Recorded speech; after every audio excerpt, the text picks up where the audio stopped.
Providing solutions, dependable roofing and more. There's a leak in this old building. Refresh, repair, restore, and get 5 years or more. Hey, go ahead on and tag and share. Let's get everybody in. Solutions is a fully licensed and insured contractor ready to serve you. Call us today at 850-576-1032. From new roofs, roof repairs, and a revolutionary shingle treatment that rejuvenates and saves you thousands. We offer fair prices for the consumer with warranty options that exceed other companies. Visit us at kmrroofing.com or give us a call at 850-576-1032. Please wake up. Happy New Year. Happy New Year. Oh boy. How you feeling? No. Listen. God is good. Truly, truly. Wake up. Wake up.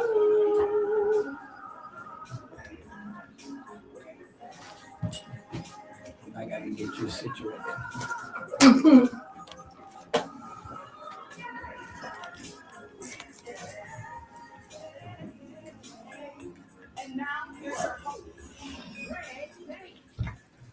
Want to say good afternoon, and we want to say Happy New Year. Happy New Year to everyone that is tuned in on this wonderful, wonderful Wednesday. It's the first one. Is it the first Wednesday? The first Wednesday. First Wednesday of a brand new year. I want to say good afternoon to Mary Lambert.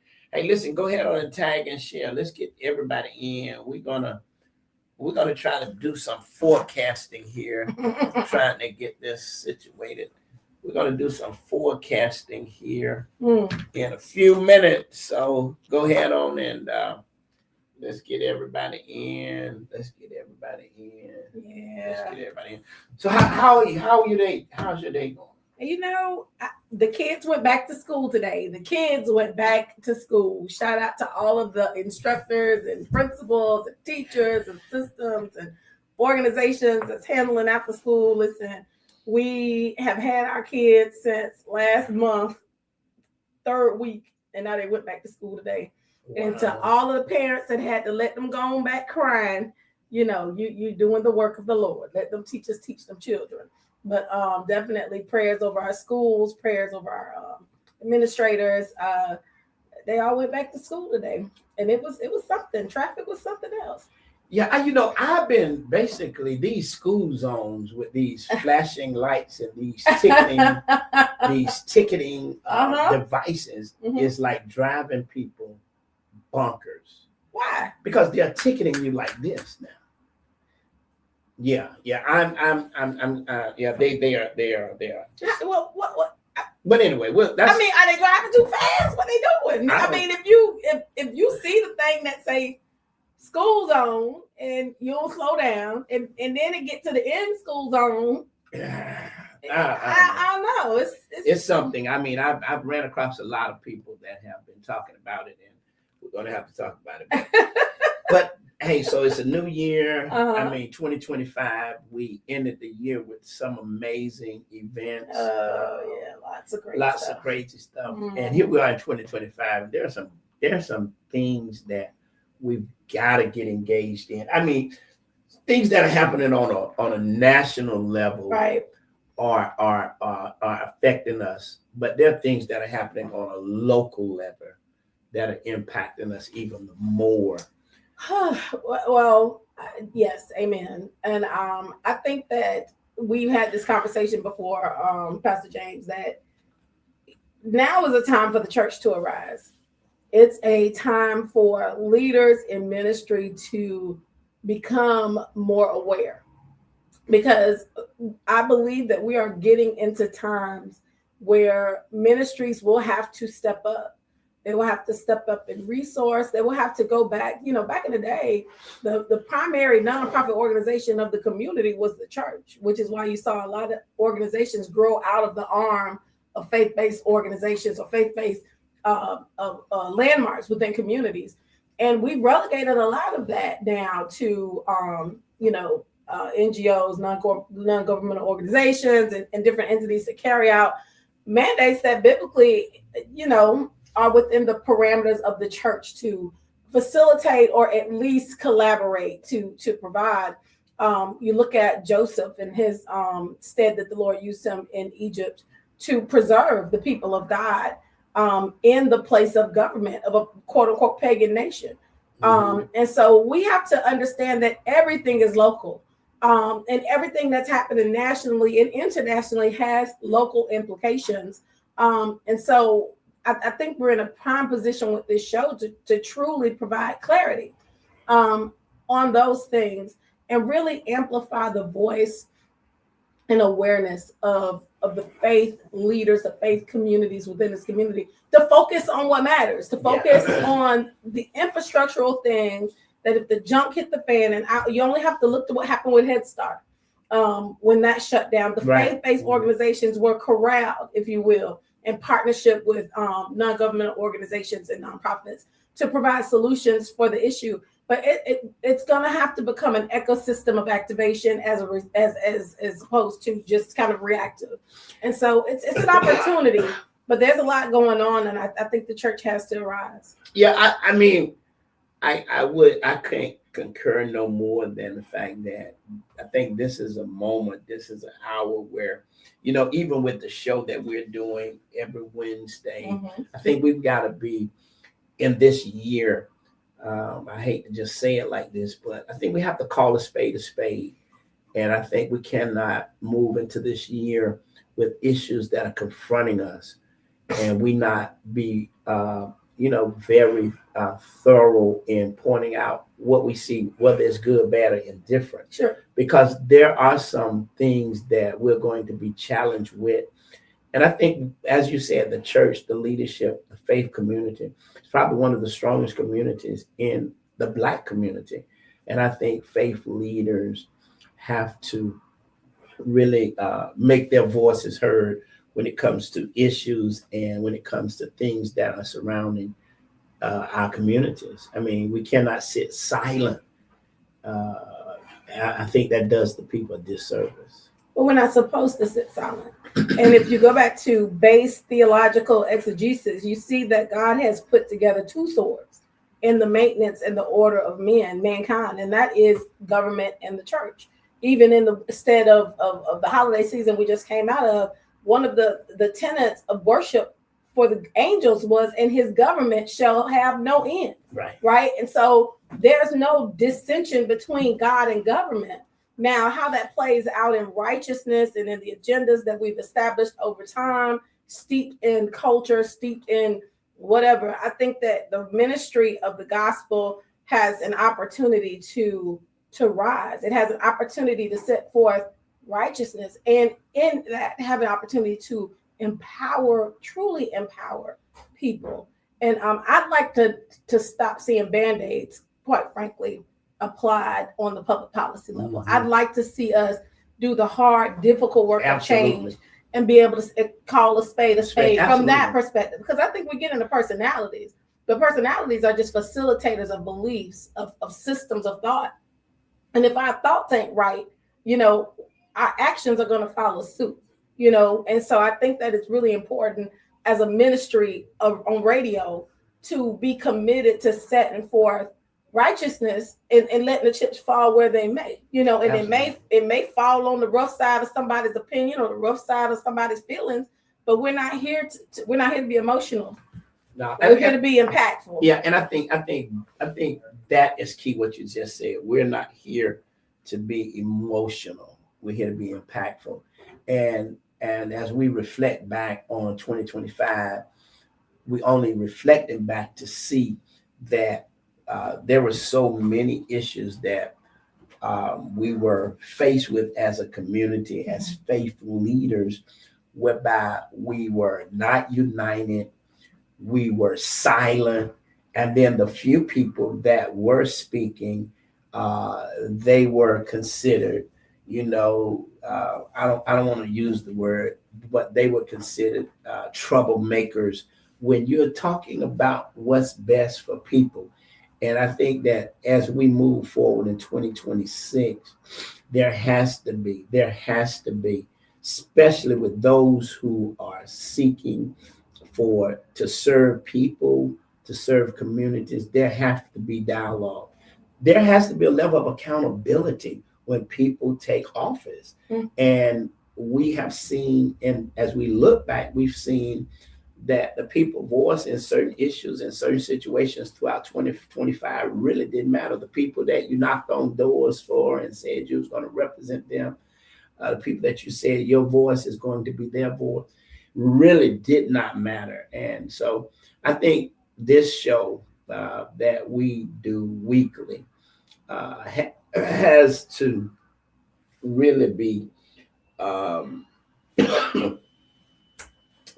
definitely, I'm trying to say it in a nice way, but we definitely have to challenge people's mindsets even the more. This is not about personality. This is about what is right. And if right is right and wrong is wrong, I don't want to be in the middle of not being able to defend right or to call out wrong in this season of my life. So this is the hard truth. The hard truth is that every meaningful reformer, leader, or boundary setter gets called a troublemaker. I didn't know. By people who benefit from things staying the same. Oh, wow. And I think that it's really important that we understand that there are people who benefit from the status quo. And status quo is not necessarily complicit with ordinance and statute, right? It signifies a culture of doing. And I think that it's really important for us to differentiate. So the question becomes for all of the leaders out there, because we talk a lot about leadership matters and good leadership. When you're labeled that a troublemaker, really what they're saying is you're a change makers, because troublemakers break things, but change makers reveal things. And if you're revelatory in your function, of course you're going to have to be, you're going to have to be oriented with the fact that people see you as a person that asks questions that people avoid. You're a person that don't accept that that's just how it's done, right? You're going to be someone that says what other people feel, but they don't want to say it themselves. You don't play small to protect egos. You don't force people to be, you force people to be accountable, right? And you change rooms just by going in them. So when you go in the room, they already know what you bring with you, right? And so I like to change the narrative on the entire conversation about troublemaking, because it's really a misinterpretation. Yes. Right? It's change making. And the thing about change making is uncomfortable. It makes people uncomfortable. It disrupts folks who are used to the same old, right? Who's acclimated to a system of being. But the unfortunate part of that is that if you don't disrupt, then you will be a participant in the stagnation and the retardation of impact. And so it's really important that we have this conversation. And I know in our community, we tend to go along to get along, and we don't want to ruffle no feathers, and we like to respect folk because of the struggle that we face. But it's some stuff that we have got to do. Yeah. We have got to create discomfort, but it's got to be with purpose. And that's what I hope happens. Not that we get on here with emotion, but that our goal is impact. And that's just going to be uncomfortable, but it'll cause thinking people and intelligent people to dial in, examine, and react and respond. And that's what we want. And that's going to be key. That's going to be key. Because as we move forward, we've got to be able to embrace change. Mm-hmm. And we got to be able to recognize that at the end of the day, change has occurred. Now, how do I didn't win this battle. How do I not join in to help to ensure that as we move forward, whatever direction we're moving in, I'm moving with it. So much talk about the Florida State and the TMH hospital in 2025. Beat the death. Yeah, and here we are now in 2026 with everything moving forward. And I think that's the process, right? Yes. That's the process. The fight is the process. And like you said, discomfort ain't dysfunction. And resistance ain't an evidence of being wrong. Resistance is a part of the process, right? But I think the thing that we have to do is not assign labels to what's going on, right? We can't get caught up in the Bloods and the Crips. Oh, they on this and they on that. The mediating direction and path forward is found in the middle. And there are men ordained to mediate that process, right? But the fight, the expressions, the public engagement that people don't want to hear, right? That's a part of it. You gotta be willing to hear, because those folks are responsible based upon the agenda or the constituent base they represent to make their voices known, to make their recommendations known. And we've got to have a different perception of what that looks like. But we also, as leaders, have to learn how to mitigate and how to come to agreement, right? It may not be 100% of what you want. It may not be 100% of what you think is right, but it's a meeting in the middle, and that's how democracy works, right? But I think that if we don't do that on the local level, because we see so much nuance of authoritarianism happening on the national level, the local level is the last bastion of the preservation of democracy until that wind passes. So we have to get it together on the local level so that we can tread the winds, because national is happening. The winds are blowing. There are things I agree with and things I don't agree with profusely that are happening, right? But at the same token, the local level is where we bring balance and we represent. And so we have to be mindful of that as we go into this election season. And we have to hold people accountable to the statutes and ordinances and functions of government, and not worship agendas, in this hour. And so that's uncomfortable. People like to be on sides. But and one of the things that I want to ask you, because I know it's going to be probably people are feeling a sense of hopelessness. I mean, you're engaged in the community.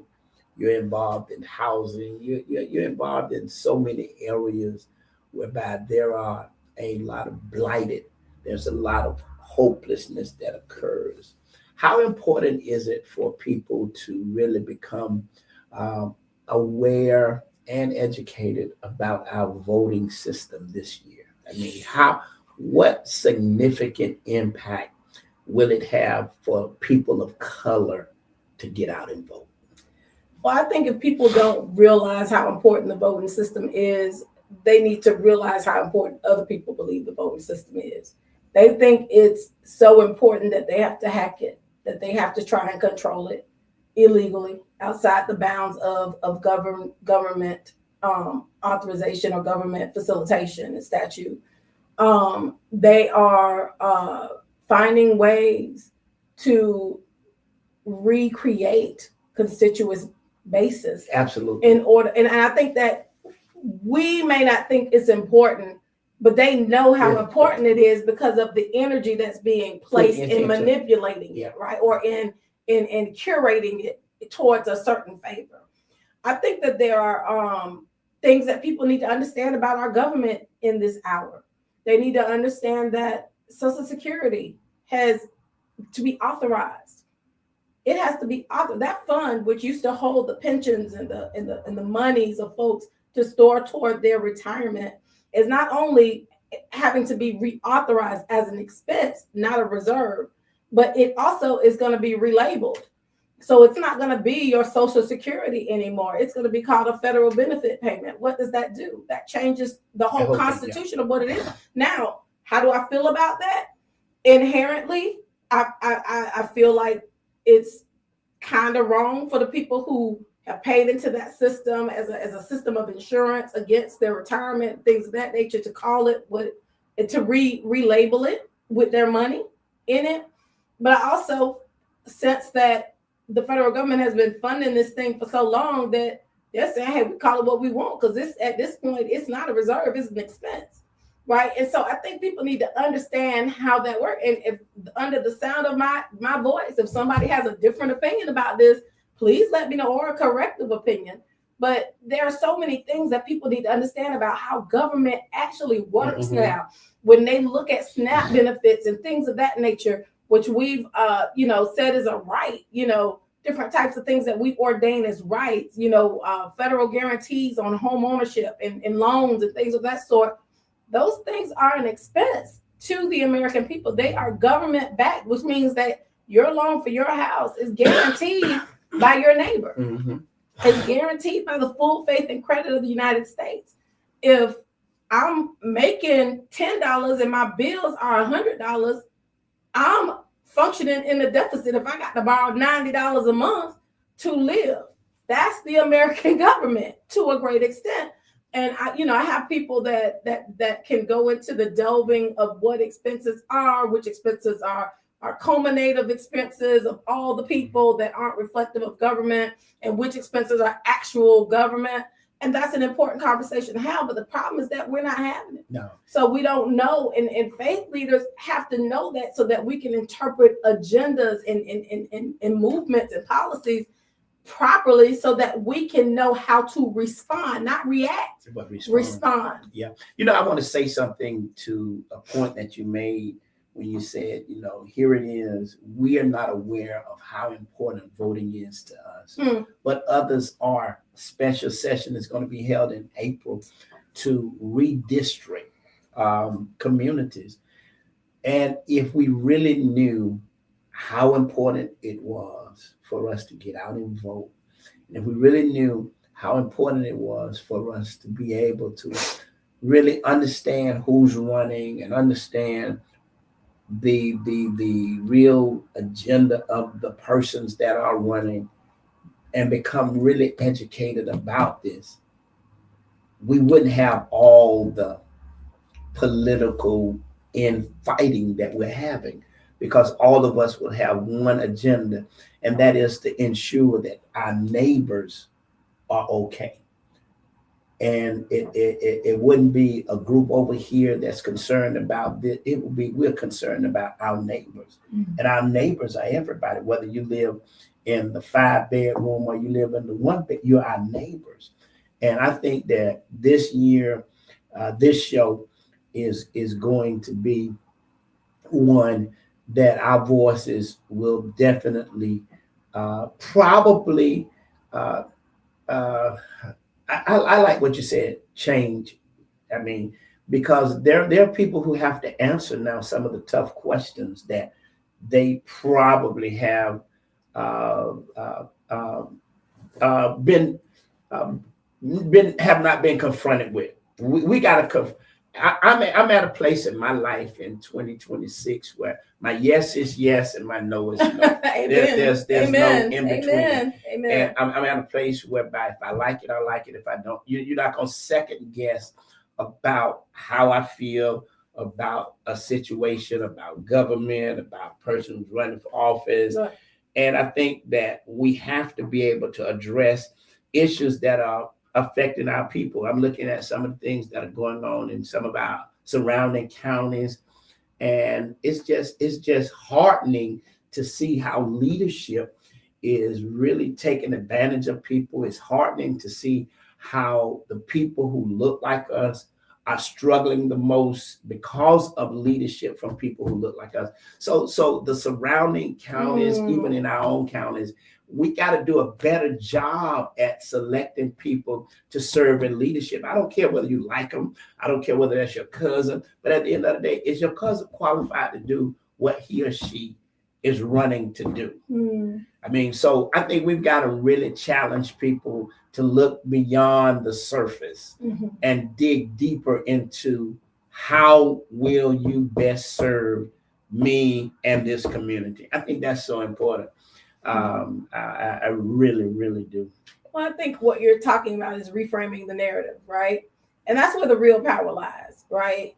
We have to, as a community, begin to understand form and function. We've got to know when we've assumed titles, false titles, and we've got to lean into our true titles, right? Because if we don't lean into who we truly are on the community base, then we will compromise. We will compromise based upon constituent whatever, right? But our goal here is to own our function here on this space, own our function within the ears of the 14, 15,000 people Absolutely. that we have reached to listen to. And we have to ask hard questions because they matter. They matter. And we have to pray that the Lord would give those who listen and us as we speak clarity. People want to hear prophecy, but we ought to be praying for clarity because there's enough people out there talking and prophesying. We need clarity. We need communicative clarity so that leaders will know how to direct. They will know how to inform the movement of policy in a way that creates impact. The hardest thing for you and I both, I'm sure, and many people that really can see it from the ground up to process, is that you see the gaps that agenda creates in progress. You see how opinion, or you see how status quo, you see how that impedes progress. You see how resource distribution puts band-aids on issues instead of, holding up the ground of the problem, right? And so we have to get to the point where we challenge our leaders. We'll call their mama out and get in their personal whatever, but they are there they're labeled to address issues and to address them early. And that's the role of an informed constituency, to work together to identify issues and bridge solutions so that they don't become local crises, right? And we surface those problems so that we can bridge from reactive to truly authoritative. Wow. Let me read this. This is a comment from one of our listeners. They said, there are a lot of barriers in the Black community. Yes. Even though they may be free to vote, oppression is beating them down. And we, not our government, have to find a way to become their helpmates. Okay. We have to find a way. And this is something that I think is truly profound. The word. We have to find a way to be their helpmates. Listen to this now. When God created, when I read this, I automatically thought about this. When God created Adam, he said, I don't want you to be alone. So I'm going to create, and I'm going to bring a helpmate. So when he brought forth the woman, it was a man with a womb, woman. Yes. And they were designed to work together to help. Okay. So you take that concept there, and the church is the bride, the woman.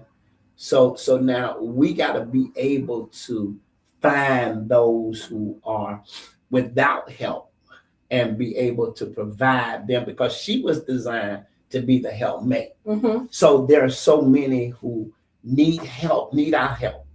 And if we don't challenge, and I we gotta have to do it. And I like what you said. We don't have to call nobody out about this, that, or the other, but we gotta challenge and the reason we're saying faith leaders is because they are the voice that is in our community. Yeah. And we gotta really figure out, how do we come together? How do we unite? I mean, everybody's not going to always agree, but we got people who need our help. And you can preach to them on Sunday. They can speak in tongues and not speak to one another. They can shout till their feet get light and not walk the path to do what needs to be done in our community. So what impact are we really having when the problem is getting worse and we still churching? So I let me build upon your point. I think two things. The first thing is that I believe that there's more progress than we know about. I believe that people are being helped. I believe that people are moving forward in a lot of different ways that we don't know. The problem is that it's like the 10 people that needed help and the one that came back. They don't come back to tell you how they were helped, right? I'll have to really, truly agree with you on that. We don't hear from those who get who. So and nor do those who get help reach out Come on to now. help somebody else. Come on now. Because there's a cultural shift here, right? Because we used to, in the institutional, I hear my husband talk all the time about Swain Bethel and all these churches and how they used to help, how they knew each other, how the community knew one another, the families knew each other. They were trained to minister to the needs of the community that they knew. And you grew up with your friends and you grew up with their families and people knew you. And I think that we're in a time of unprecedented disconnection. And I think that people get the help and they don't come back to herald the pathway they went to help other people. And some of that is they need to be trained how to do that. And some of that is we need to be mindful to reach out and find out how the help has helped. The other piece of that is that we're on the problem side of this stuff, and we see the continual recidivism of help not gaining traction, right? So we see the over and over struggle of folk because they continue to come and ask for help, ask for this, ask for that. And we're pulling our hair out like, wait a minute, we put you in contact with this, or we put you in contact with this. And so I think that there needs to be a two-sided conversation here. The one is that we need to hear the stories of progress. We need to hear, you do that with the Joseph Project. You do that with, the many recognitions. A lot of people do that with the recognition systems that they put in place. We need more of that because people need to hear that algorithm needs to echo throughout the community so that people can see that reaching up does result in help. And then the other piece of that is some of the folks that are in the recidivism of assistance, they continue to need assistance. Some of it is because the ecosystem of assistance is broken. It's not set up in a way to engender their stability and then sustainability. And so I'm using big words to say some people are just set up to fail over and over again. And I think we need to call that out. Right. Some things that come to mind are conversations about behavioral health and in the foster care system. Right. How do we address those issues with children who are, dependency cases and their families and what mechanisms are being put in place to stem the tide of the trauma that these children continue to face on different levels, whether it be from the dependency level when they're taken out of their home or the trauma they may experience in agency care or state care. How do we come into awareness of that? And that's where the faith-based community is a great conduit for these real conversations. And then the other piece is how do we train and empower residents to understand the reality of now? Because things have changed. The way things are done have changed. It's not the same. You don't access information the same. You don't get opportunity the same. Right. You got to apply for a job a different way. You got to get places different ways. Things have changed. And I don't know that in our community, I know that in our community, we are paces backwards in terms of adhering to the systems that provide opportunity. We're not latching on and participating. And so, do you think we know how to participate? We don't. We don't know how to participate. The systems are moving. That's what I'm being told. We don't know how to do this. Okay, so here's a comment right here. Here's a comment right here that is very interesting. I don't want to read all of it, but it says that for generations, many of our communities have conditions to view one another as competition. Instead speak it out. Of as allies. There's the mindset, there's social labors, there's colorism, economic pressures, and even the way history has been presented have us all reinforced the idea that we must fight each other to survive. You talking good, sister. I mean, so we are now we're always in competition. Always in competition. And that's what's hurting us as a people. So we're always in survival, which mandates competition. We're always in survival. We're always in survival. And I heard someone say the other day, when you live in a state where you're constantly looking for the ball to drop, you can't catch the ball. When you're constantly waiting on the ball to drop, you're not prepared to catch the ball. And the people that catch the ball are people that are running in the direction of the ball. But if you standing still waiting on the ball to drop, the ball may not drop where you standing. And I think that survival mechanism we have, we standing in the same place thinking the ball gonna fall on us. And the ball ain't here. The ball is down the road. And other people are catching it and we're not. And we're mad. And we're mad. And we're looking at each other for blame. And then the case systems that we have set, the hierarchy systems we have set up in our community, they help and don't help, right? Because sometimes well-meaning people are caught in the throes of agendas that have helped them get to where they are that render them semi-ineffective, right? And because at any given moment that the agenda to help can change when the pressure has been applied. Or when the benefit doesn't fall to whom it needs to fall to. So you think that really happens? That there are people that benefit from lack of change? Yeah. That's a tale as old as time. Wonderful. So I believe as we move forward in 2026, and certainly we're grateful for all of you who are joining us online, and we appreciate your comments, because I just know that as we move forward in 2026, I just know that we just have to, we just have to give your voice volume, and we have to allow you to be heard, because this is a moment where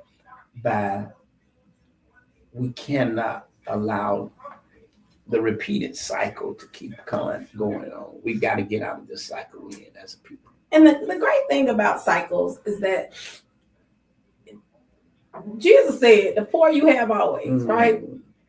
He said that, right? You're going to always have your poor, your biblically categorized poor. But the thought was that it wasn't more poor than there were those of substance, right?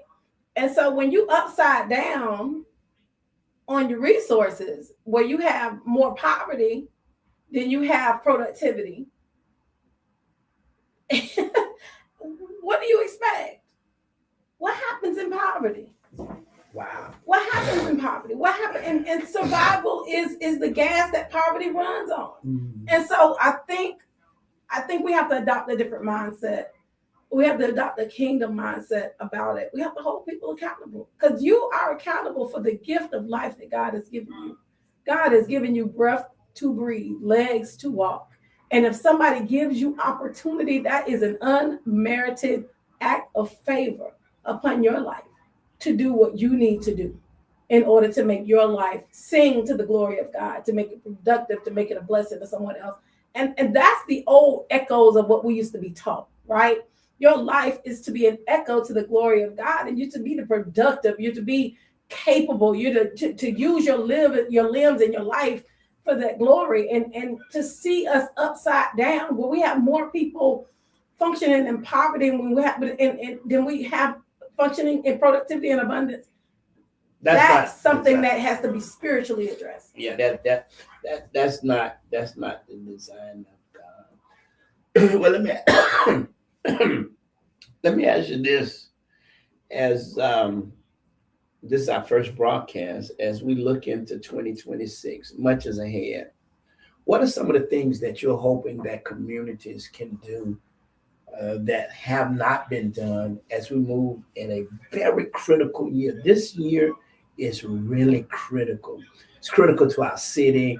It's critical to our state. It's critical to our school system. Every facet of government this year is critical.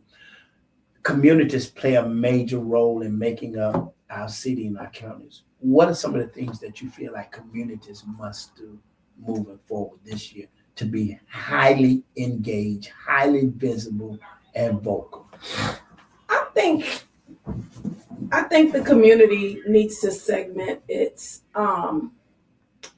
needs to segment itself in terms of impact and in terms of tracking. How am I going to address the problem of housing? if I don't know what the problem with housing is, if I don't have numbers and data. I may have rough numbers and data from a census that happened 10 years ago, or American Community Survey that happened two or 3 years ago, or some, some small sample survey that is happening on the smaller community level. But what's the dashboard for this, right? Because we know, based on Maslow's hierarchy of needs, housing, safe housing, beneficial, accessible, affordable housing is a key component, right, for human development. And so that's coming as a housing professional and a housing advocate. That's the primary thing on my mind, because once people have a place to rest their head, then they have a place to build a life. And so then we can get into career trajectory, professional development, upskilling, all those things to meet the needs of the workforce present in our community. Then we can deal with how we recruit for the means of public safety, how we recruit for the needs of civil servants. We have a whole generation of folks that are now retiring. I don't think that people really understand that folks are retiring from government. They're retiring from all these institutions that we've had.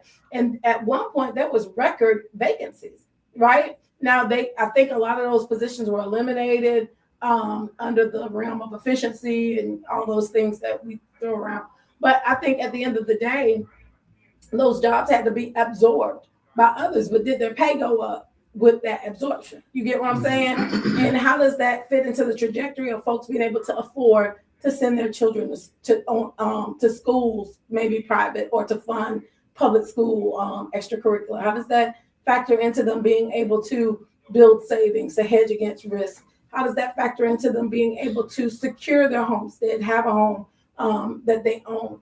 What does that factor into? And the other thing that we need to do is we need to look at what public national policies and movements will impact our local way of life. How will the elimination of taxation on homestead properties affect our local budgets, right? How, and not a plus and minus, because I talked to a friend of mine and I told her, she was like, "Ooh, that's good." I was like, "Wait a minute." That might not be good. Think of what that's going to do in terms of the capability of, funding, quality of life in the community, how that factors into. So those are things that I think, to our earlier point, I think we need clarity, and we need clarity on all levels of potential and component change.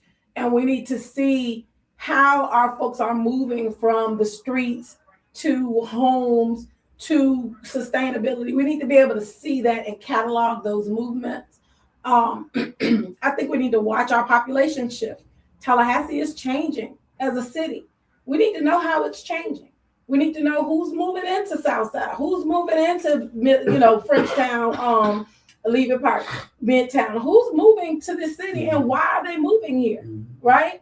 What are some of the interests here that are developing properties? They've developed whole neighborhoods of houses just to rent.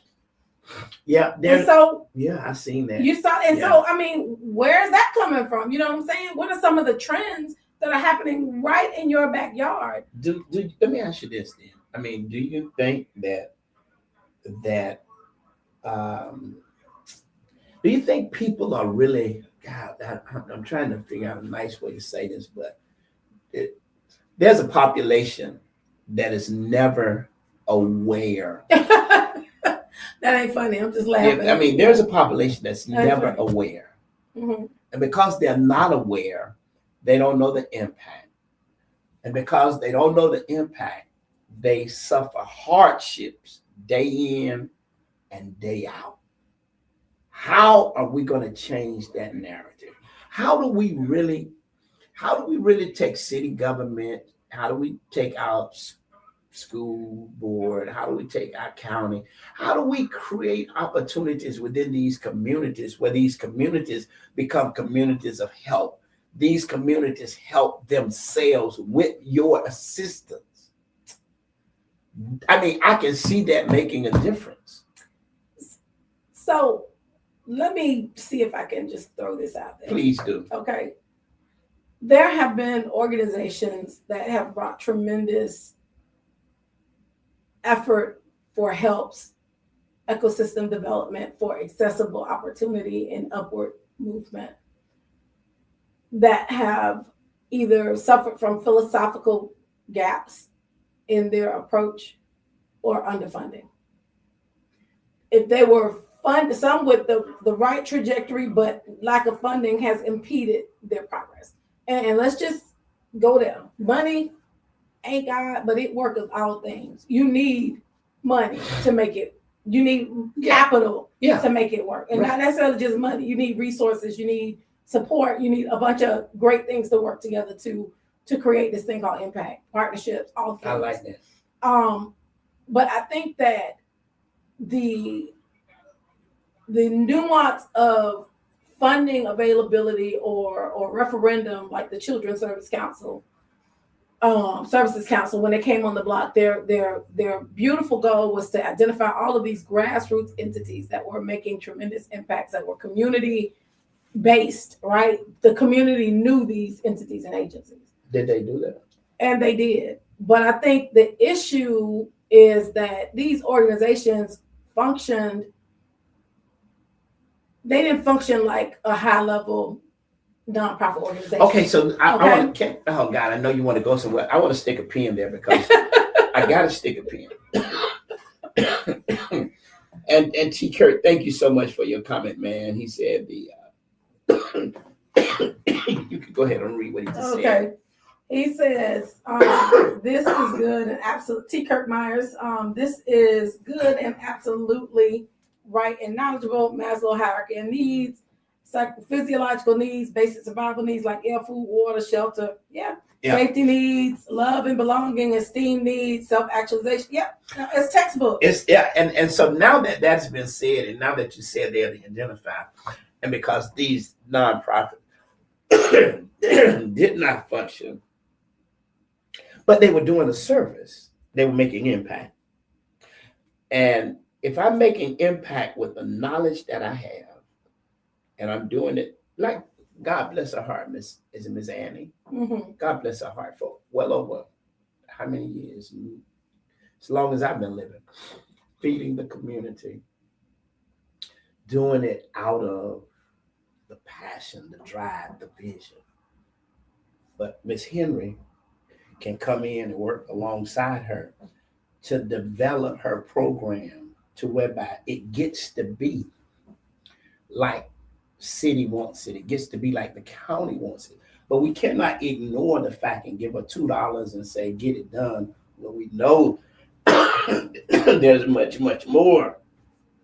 How many organizations that are out here birthed out of their passion? How many men that I know have come out of prison and they're doing their own thing? They don't know about going to the Children's Service Council. They don't know about going to the city. They don't know, but all they know, I want to make change in my community. And so they take the 2 little fish and the 5 loaves of bread and hope God multiplies it. But how do we really get them engaged? Because that's where the work is. That's where the workers are. The workers are on the ground level. The workers are not on the 12th floor of the Ivory building. They're looking down. How do we stop the money from being channeled to the 12th floor and we bring it to the ground level? How do we do that in 2026? That's my mission. Well, I think that's not hard, but it takes accountability from both floors. Mm-hmm. We've done this work where we've gotten resources, not enough, but a seed to take and to activate and empower grassroots folks and we saw the results. And we saw the results. Captured data-driven, data-verified results. But I think what happens is there's a missing middle there. The missing middle is first of all, the adherence of the actors in the community to a process of development. Because whether you like it or not, and I'm gonna say this, I'm trying to say it's this 26. Right. Okay, I'm gonna say this with all of the tact that I can muster for this. Making change has to change you. If you want to change a community, you have to be changed. And so change makers with a heart for change for a community have to subscribe and submit to a process of personal change. So not only can they continue to perpetuate systems of change of the community, but the character won't interfere with the change that they're engineering on the community level. And I think that that's the missing link there, because governments aren't going, they're into optics as well. They're not going to give us money that's perceived as being given or going in or funding something else, that, you know, because they're still subject to consensus and public opinion. And so it's the role of the people on the 12th floor and the role of the people on the 6th floor to work with the people on the 1st floor to make sure that efforts on the 1st floor translate on the 6th floor so that the optics on the 12th floor don't get lost in the impact that's happening on the 1st floor. I said a lot. Was that confusing? No, that was perfect. Okay. And so I think it's really important that we have that real conversation, because you're right. There are people that are capable, they have legitimate influence, but the change has to change them. You know, you have to be subscribed to that continual development. And I think that's what's missing. Mm-hmm. And with funding sources that come from government, there are KPIs that they want to see, the key performance indicators that they have to see to substantiate, you know, them investing continuously in these entities. And unfortunately, sometimes as agents on the community level, we don't quantify our need well. So we take $15,000 somebody gave us and feed 100,000 people. That ain't enough money. That's a deficit. That's a deficit. But because we know how to feed people, we will take whatever we can to do whatever we can do. But that's not what we said we were going to do. It was 100,000 people. They said they want to target. You only asked for $15,000. You couldn't do that for that. But that's where somebody else who's knowledgeable of scale can come in and say, hey, right. You know, it's amazing you said that, because I was in a meeting this morning with about 12 faith leaders, pastors, and we were meeting with Dr. Robinson from you know, who used to be the deputy director for the Department of Health. And we're just talking about, she wanted to really have a deep dive on how churches are engaged when it comes to mental health, just some of the things. And she asked the question, how many churches have someone there at least 4 hours a day? And it was about 12 pastors. And none of us said that, you know, we don't have that. And I'm saying that to go back to your point, is that there are opportunities to be funded, but because we don't know how to go about doing what needs to be done, we rely on people to pay their tithes and get their offerings. And that's supposed to sustain everything we do in the community. And the community work has so much impact that the sustainability of just the church cannot do it. So we're in a year that we've got to create strong partnerships if we're going to make meaningful impact. Amen. And like you said, you know, that there has to be that 12th floor, that 6th floor, and that 1st floor, because the work that we're talking about, it's ministry, really. It is ministry. I mean, it's ministry. At the end of the day, we just don't have the resources to do it. And the people who get the resources to do it, anyway, listen, so. Yeah, and they're coming to you for it. I think that's the key. That's another key conversation. Is that they're coming to you for it. They are. And so there's some hard things that we're going to have to make plain, but you only do that through corralling data with narrative. And you got to have the data, because that's where we're at in this season of stuff. Everything has to be data supported, and that's what we don't do. We don't collect data. We don't have an email address for people. We don't catalog. We used to, and we just help. We just help. We don't put on a spreadsheet that so and so called me. We don't know how bad. I was on the phone with a young man today, and I'm dealing with his probation officer, and you know, it's just because I think there's so many systems that need to be in place that can really, you can't just say, hey, listen, this is what I need you to do, community service hours. And if you don't have them done, I think people need to really understand, okay, I got them to do, but if I don't have them done by a certain time, that means I could be arrested. So I found out a lot of stuff this morning that really just really bothered me about the system, because I really feel and believe that it's not designed to really set you free. Well, only Christ can set us free. Yeah, I mean, but the habits that we engender, the system is hard. The system is hard for people that ain't got no priors. Yeah, right? The system is hard. Life is hard. And that's why we got to work together, because it's hard. It's hard. It's hard out there. Yeah. Not just for a pimp. It's hard out here for everybody. A family. It's hard for families. It's hard. It's hard for leaders. And so that's why my heart goes out to leaders. Every leader under our voice, every leader that's listening or may come under this. We pray God's blessing upon you. We pray God's clarity upon your life, because you can do a lot and appropriate a lot of energy well and efficiently when you're clear. When you're not clear, it's hard. It's hard. So that's what we pray for. We pray for clarity, and we need clarity. Absolutely. And that's the key. So, I mean, we're excited about 2026. We're going to have some amazing guests coming on. We had an amazing slew of guests on last year. And for those of you who listen to the broadcast, listen, we applaud you for all the help that you do when we decide to challenge you to help us with a project. You come through. Mm-hmm. So we're grateful for all of that. But 2026 is going to be a year that we really got to make impact. It's going to be a year that we got to really become helpmates to each other. It's got to be a year that we can't let personality-driven people make us feel and believe that they are fighting for us when we look at their records and their behavior and we see that they're not. So, I mean, at the end of the day, you got to be able to go through this year progressing. You got to be able to. I just feel that you got to let your yes be yes and your no be no in this 2026. If you tell somebody you're gonna do it, do it. If you tell them you're not gonna do it, don't do it. If you tell them you're gonna support them, support them. If you're not don't mislead people.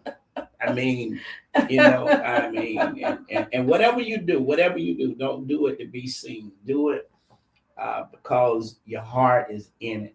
Right. And if you want people to know that for you to do it, then it's gonna cost them, then tell them that. Yes. Yeah, I think I'm gonna start telling them that starting now. You go out of your way for people, and they don't really understand all that you do, how you do, what you do to make impact. But that's what it's all about in 2026. I love it. I love the self-auditing that you do. Yes. Absolutely. Hey, well, listen, I was waiting for Pastor Hagler to call. He's trying to gather on January the 12th. He's trying to gather pastors all over the city to come together for a pastoral breakfast, the meet, greet, and the talk. But he just texted me and told me he was still in the doctor. But that's what he's working on. One of the things that we all was talking about was how do we create unity? And we just talking. He said, well, we just can't keep talking. Somebody's got to do something. So he's putting together a breakfast over at the Jacob Chapel Church on January the 12th, and just trying to reach pastors hey, let's unite. I mean, to see how do we really, really make our voices heard this year. And so that's where we at. It's been an amazing show. Mm-hmm. It's been amazing. And we're getting ready. Anything else you want to say to me? No, we gotta, we're rattling voices around here because we overcoming colds and all kind of seasonal issues. And for y'all that are needing to drink your lemon tea and drink your ginger root, go ahead and get some of that to break up some of that congestion. But we hope that y'all are healthy, that you enter this year in a healthy mindset as well as a healthy body. And definitely thinking of you all who are still grieving the loss of loved ones during this season. But we pray for you to have a prosperous new year, and that you would seek to connect for unity's sake, because we need that unity and clarity. Unity and clarity. I like that clarity. It's kind of like the blind man said, hey, touch me so I can see. So listen, and please take care of yourself, and do everything you need to do to stay healthy. Until next week, we got a special guest joining us next week, and then the week after, Dr. Robinson, she's going to join. So until then, listen, y'all have an amazing day.